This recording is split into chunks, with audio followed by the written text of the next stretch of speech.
The ocean does not always obey the laws of man, but on that terrifying night in the Mediterranean, it bowed to the command of a mother's faith.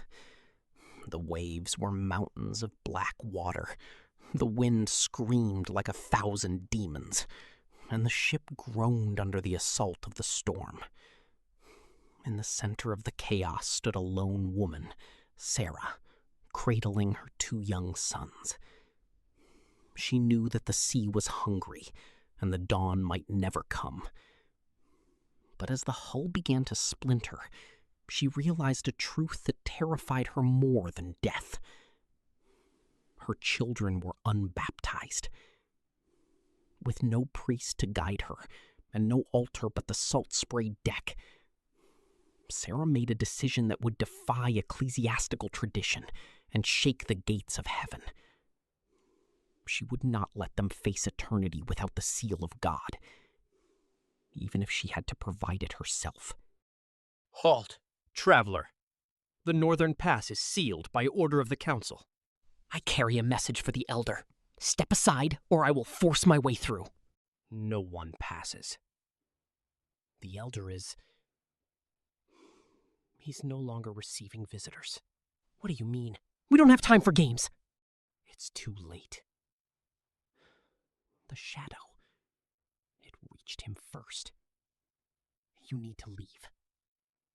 Now! In the city of Antioch, during the brutal persecutions under the Emperor Diocletian, Sarah lived a life of quiet desperation. Her husband, Socrates, was a high-ranking officer in the imperial army. To survive the political storms, he had publicly renounced his faith, burning incense to the Roman idols to maintain his status and safety. Though he kept his position, his home was a house divided. Sarah remained steadfast in her belief, shielding her 2 young sons from the compromise that had infected their father. She lived in constant fear, not of the emperor's sword, but of her children's souls.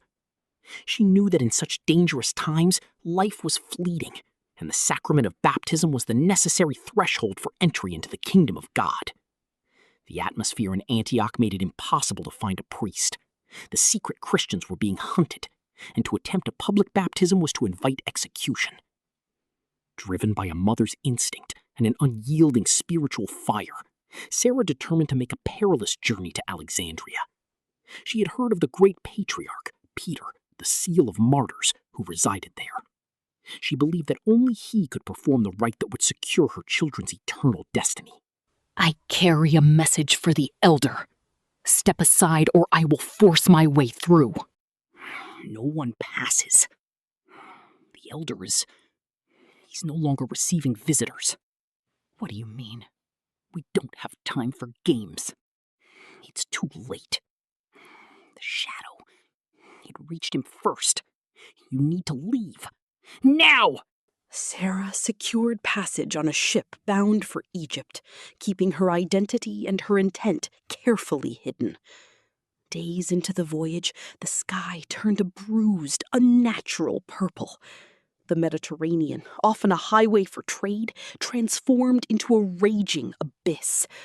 Sailors cried out in panic, tossing cargo overboard to lighten the vessel. But the ship continued to take on water.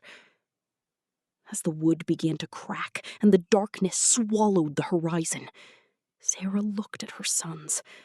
She saw their fear, their tear-streaked faces, and she knew the end was near. She could not bear the thought of them passing into the next world without the Christian mark. In a moment of pure, desperate inspiration, Sarah went to the side of the ship.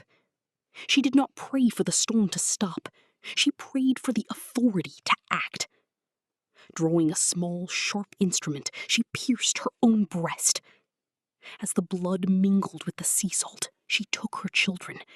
With a voice that cut through the thunder, she baptized them in the name of the Trinity, submerging them into the very waters that threatened to consume them.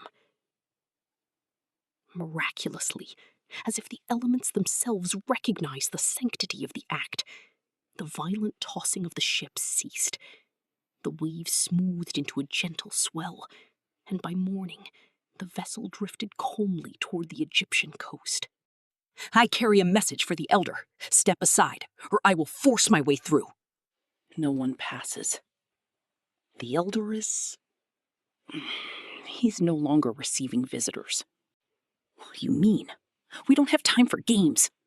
It's too late. The shadow. It reached him first. You need to leave. Now! Upon arriving in Alexandria, Sarah made her way immediately to the church. She approached the patriarch Peter and recounted the story of the storm and the baptism in the deep. Peter, a man of profound spiritual discernment, looked at the woman with astonishment. He moved to perform the sacrament, as was the custom, to confirm the rite. However, as the patriarch moved to immerse the children, the water in the baptismal font hardened. It solidified like stone, resisting the entry of the children. Peter tried again, and again the water became impenetrable. He looked at Sarah, then back to the font, and declared with a trembling voice, "Truly, there is but one baptism." The miracle confirmed that the rite performed by the mother in the middle of the sea, out of pure faith and love, had been accepted by God. I carry a message for the elder. Step aside, or I will force my way through.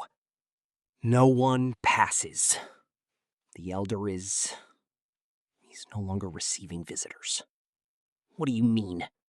We don't have time for games. It's too late. The shadow. It reached him first.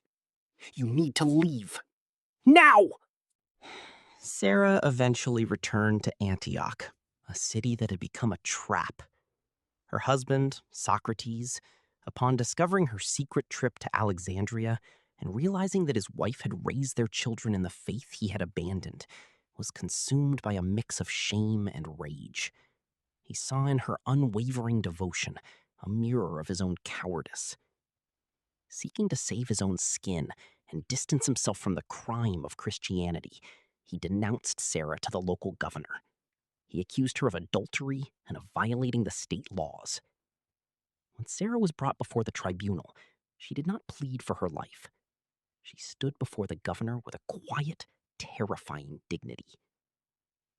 "I do not worship your dead idols," she told him, her voice steady. "My life belongs to the creator of the heavens, and my children belong to him as well." The governor, irritated by her refusal to recant, ordered a cruel and public execution. He commanded that her hands be tied behind her back and that her 2 children be placed upon her life, facing the pyre. Sarah stood in the center of the flames, not as a victim, but as a mother protecting her children one last time. As the fire rose, she looked toward the east, whispered a final prayer, and entered into the history of the church as a martyr who proved that faith knows no borders, neither the walls of a city nor the depths of the sea. I carry a message for the elder. Step aside, or I will force my way through. No one passes. The elder is... He's no longer receiving visitors. What do you mean? We don't have time for games. It's too late. The shadow, it reached him first. You need to leave. Now! The story of Saint Sarah is not merely one of suffering. It is a profound testament to the power of a mother's love, acting as a conduit for the divine. In a world where she was surrounded by compromises and cowardice, she chose the absolute. Her life remains a reminder that the most powerful altars are not always made of gold and marble, but are found in the hearts of those who are willing to sacrifice everything for the sake of the truth they hold dear. Today, she stands as an inspiration to parents and believers alike. A woman who carried her children through the storm to ensure they arrived safely in the arms of the king they had served in life, and ultimately in death. I carry a message for the elder. Step aside, or I will force my way through. No one passes. The elder He's no longer receiving visitors. What do you mean? We don't have time for games. It's too late. The shadow. It reached him first. You need to leave. Now!